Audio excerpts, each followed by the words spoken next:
is they say you gotta do this, but they don't give you the tools you need to actually achieve it. So we got that not too long ago, so we have a short window to get it done.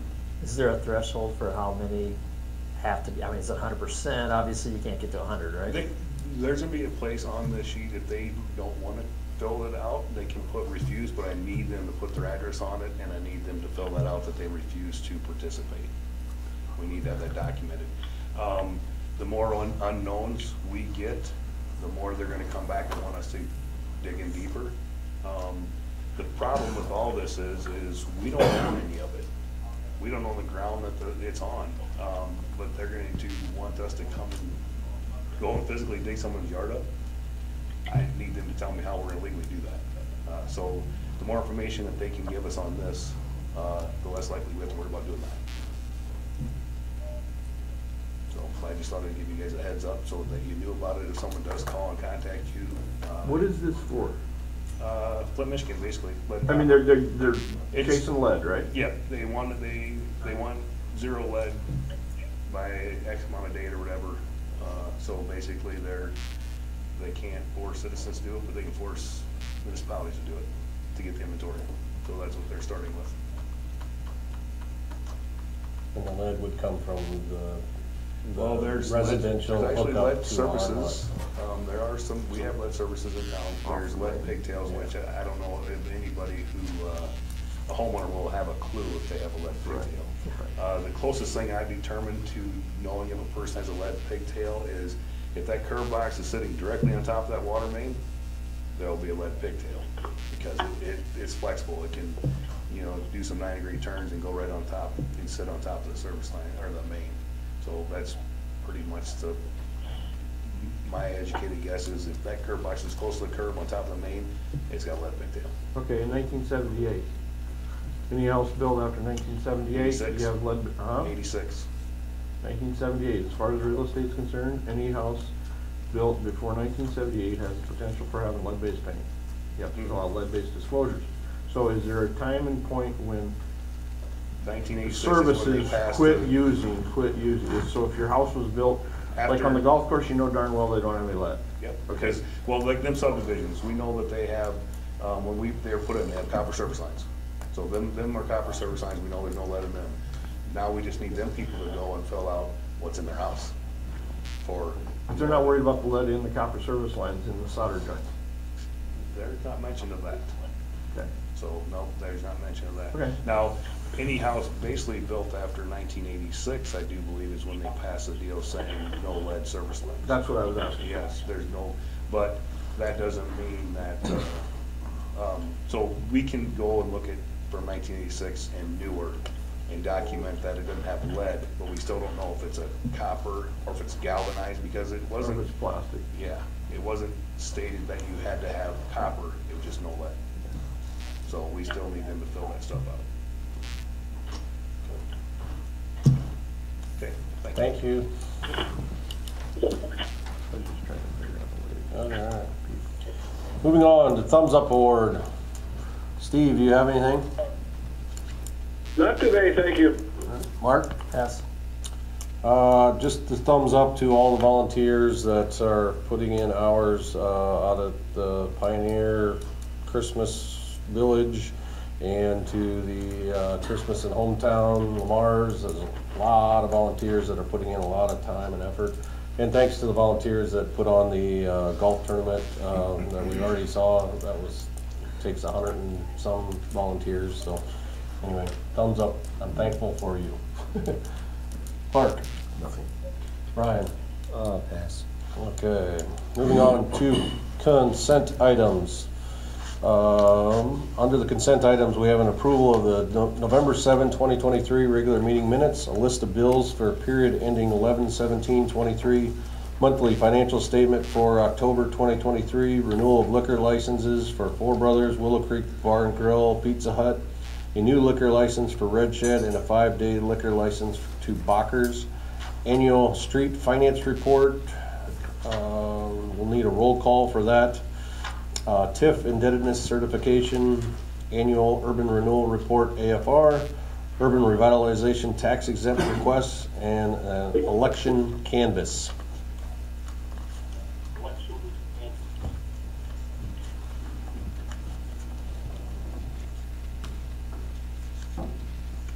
congratulations to Joe for completing his first reports. Way to go, Joe. What have we been paying him for? I'm kidding. I'm totally kidding. What's the annual street finance, why is that a resolution? I'm just curious. State law. Yeah, Is that what it is, state law? Okay, that's fine. If I can find it.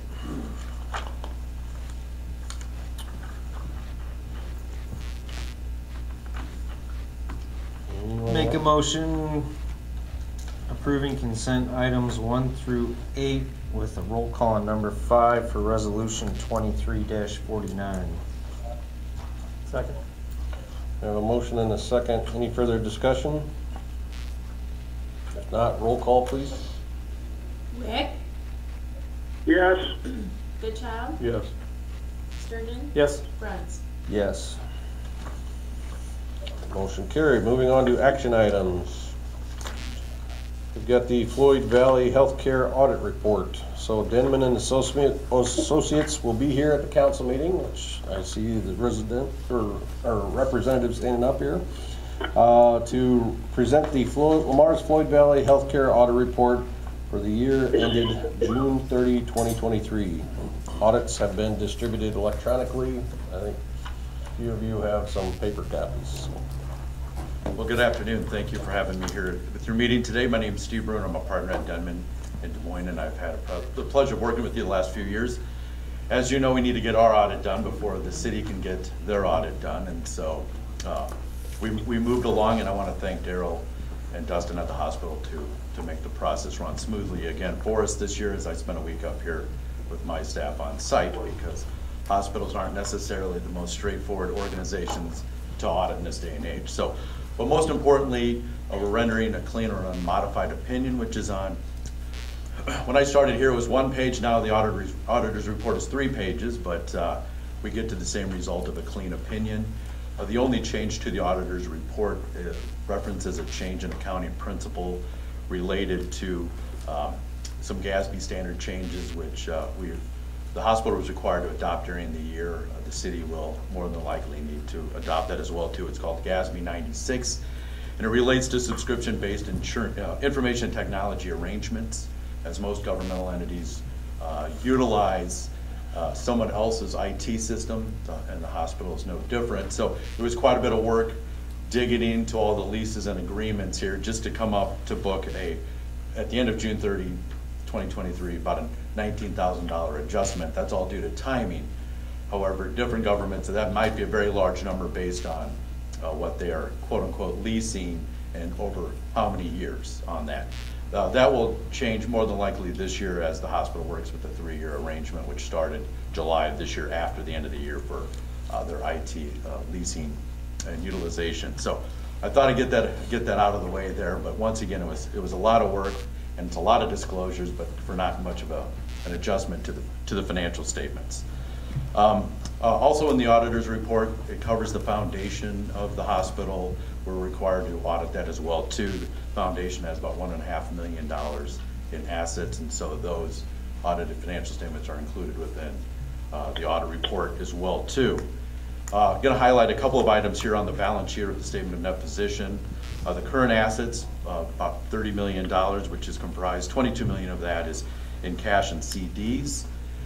And when we perform the audit, we like to look closely at the accounts receivable, which at the end of June was about $5.5 million. And the reason we do is because that's kind of a harder number to pin, and so we spend a lot of our time looking at your contractual adjustments as well as subsequent receipts on those items. And the reason that is important is because we're able to determine that the hospital is very good AR turnover, about 46 days, which is quite remarkable for an organization that has as much money rolling through that.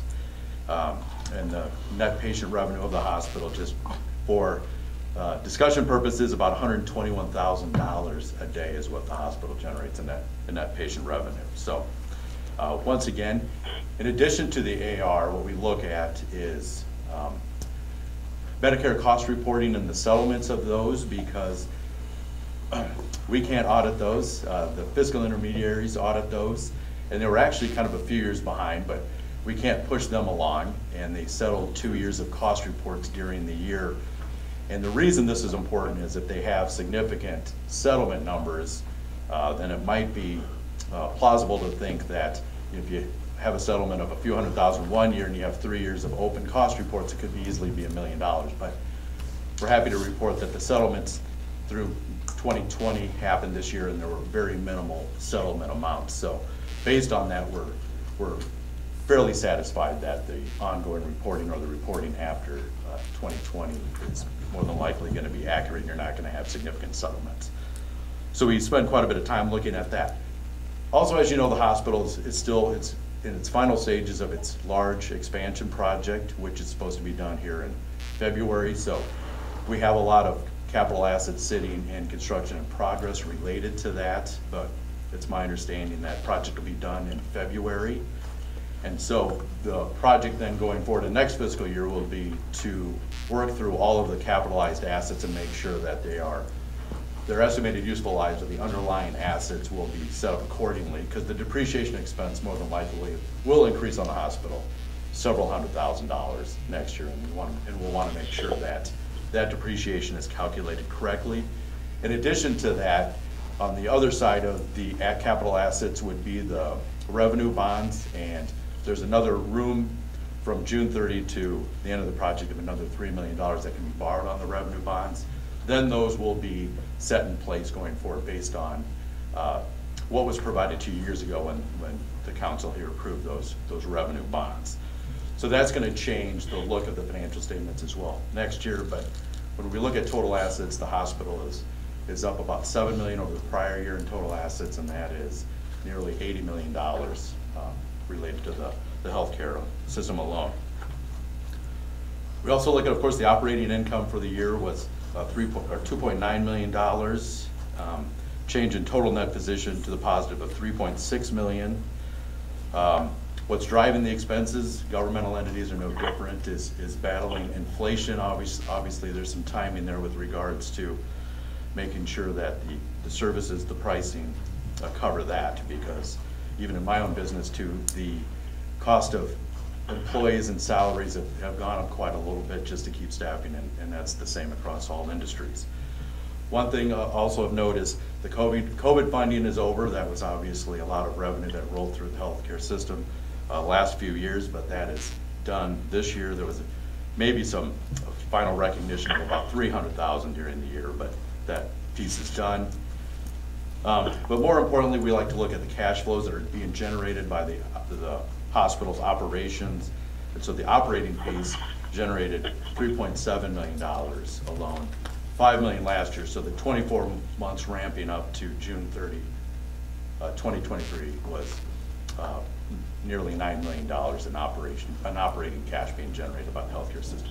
And so we look at that too, because we've determined that it's very hard to manipulate the generation of cash. In the audit report, we also have federal awards testing related to the expansion project in the USDA, about $6 million a year, and that involved us getting in and looking at the pay apps and the supporting documents as well as that. And that's part of what was known as uniform or single audit testing. We had no compliance findings, no question costs related to the project. One thing in our report here, if you dig down towards one of the last pages, the entity hospital did not qualify as a low-risk auditee, and that is specifically due to the fact that they've only been subject to federal audit compliance testing for 2 years, and that's a standard requirement that you cannot be low risk if you're just within your second year. We would anticipate that changing next year. As far as required communications, we had no significant audit journal entries or what we would consider past adjustments, or for whatever reason corrections that we felt like should be made but for whatever reason weren't. No disagreements with management. The budget was not exceeded, and all actuarial studies were completed and have been reflected in this report related to the pension liability as well as some other pension obligations. So all of the actuarial studies have been completed and reflected in here too. That ends my comments. I'm happy to answer any questions related to the audit report or the audit process.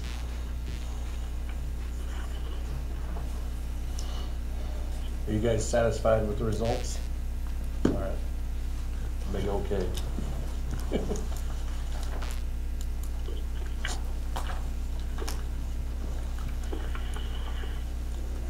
Any questions? Thank you. Good. Thank you. Thank you.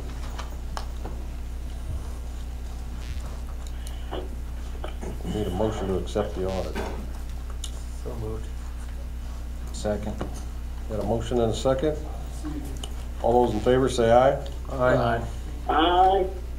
Opposed? Motion carried. Moving on to Erdmanville area rezoning. With the future development of the Erdmanville area, it is recommended that a portion be rezoned to accommodate multifamily housing. The attached aerial shows which parcels will be rezoned from R1 residential to B2 general business. The parcels are listed there on your sheet. Recommendation is that administration and the Planning and Zoning Commission recommended that the council proceed to public hearing. The Planning and Zoning Commission met on November 14, 2023 and approved.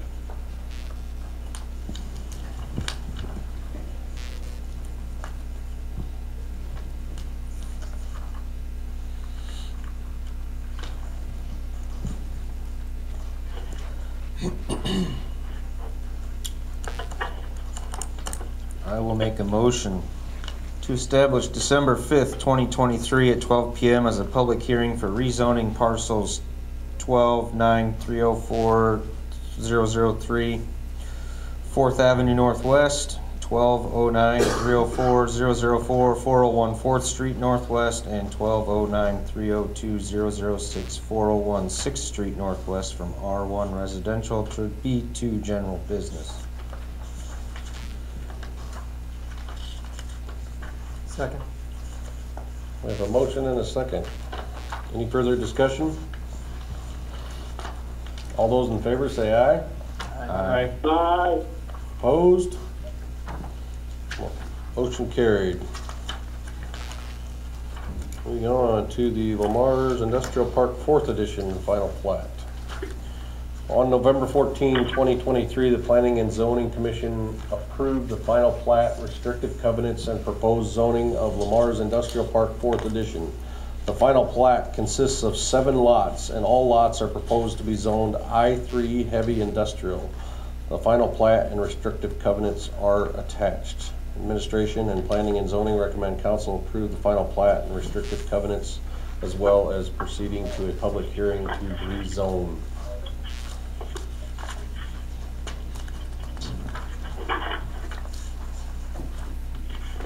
Motion to adopt resolution 2350, approving final plat and restrictive covenants for Lamar's Industrial Park Edition.